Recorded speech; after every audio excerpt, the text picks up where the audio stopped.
جس طرح سے ابھی سچویشن ہم دیکھ رہے ہیں تو پہلا سوال میں اپنے پینلسٹ کے سامنے رکھوں گی. پیپلز پارٹی کا منشور تو عوام کے سامنے آ گیا لیکن نون لیگ کا بیانیہ کیا ہے؟ کیا یہ بیانیہ اگر جو نون لیگ بنانے جا رہی ہے الیکشن میں سودمند ثابت ہو سکے گا یا نہیں ہو سکے گا؟ یہی سوال لے کر میں نذیر لغاری صاحب کی جانب سب سے پہلے بڑھوں گی. لغاری صاحب، پیپلز پارٹی کا بیانیہ انتخابی منشور بھی ہم دیکھ رہے ہیں لیکن ابھی تک مسلم لیگ نون خاموش دکھائی دے رہی ہے نسبتاً. بیانیہ نہیں کوئی سامنے آیا اور اس کے علاوہ جو وہی بات آ جاتی ہے کہ منشور پرانی کارکردگی پر ہم دیکھ رہے ہیں کہ وہی کارکردگی سامنے رکھی جا رہی ہے. کس طرح سے دیکھ رہے ہیں؟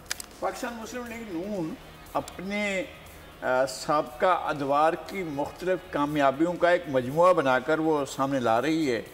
ماسٹرز کے سامنے بھی لا رہی ہے اور جلسہ عام میں بھی یہ بات ہو رہی ہے کہ جناب ہم نے ماضی میں یہ کر دیا تھا، ہم نے جو ہے وہ بڑی موٹر ویز بنائیں اور اس کے بعد ہم نے بڑی ڈیولپمنٹ کی، ہم نے مہنگائی کو کنٹرول کیا.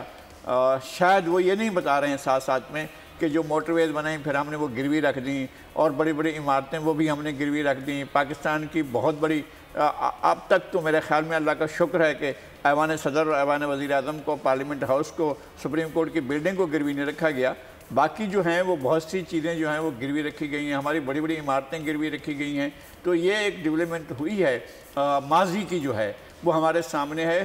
ماضی کی یہ سابق قریبی جو حکومت تھی پی ٹی آئی کی، اس کے آنے سے پہلے یہ کام ہو چکے تھے اور ہمارے جو ہیں وہ جو بہت سی چیزیں تھیں وہ چلی گئی تھیں اور وہ گروی رکھ دی گئی تھیں. اب بھی ہم ہماری چیزیں جو ہیں وہ گروی ہیں. ترقی تو ہوئی ہے لیکن گروی بھی آپ ہی رکھ کر گئے تھے.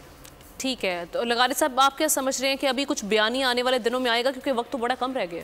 میرے خیال میں وہ بیانیہ دیں گے، اس سے ملتا جلتا بیانیہ ہوگا اور جو ساری پارٹیاں وہ ایک جیسا بیانیہ، تقریباً ایک جیسا بیانیہ دے رہی ہیں اور وہ کہہ رہے ہیں کہ جناب یہ ہوگا کہ ہم بجلی مفت کر دیں گے، ہم فلاں کارڈ جاری کریں گے، صحت کارڈ جو ہے وہ ہمارا اس طرح کا ہوگا اور ہمارا تعلیمی کارڈ ایسا ہوگا اور ہمارا نوجوانوں کے لیے یوتھ کارڈ اس طرح کا ہوگا. مختلف چیزیں جو ہیں وہ اس میں شامل کرتے جائیں گے اور اپنا اپنا پروگرام دیتے جائیں گے.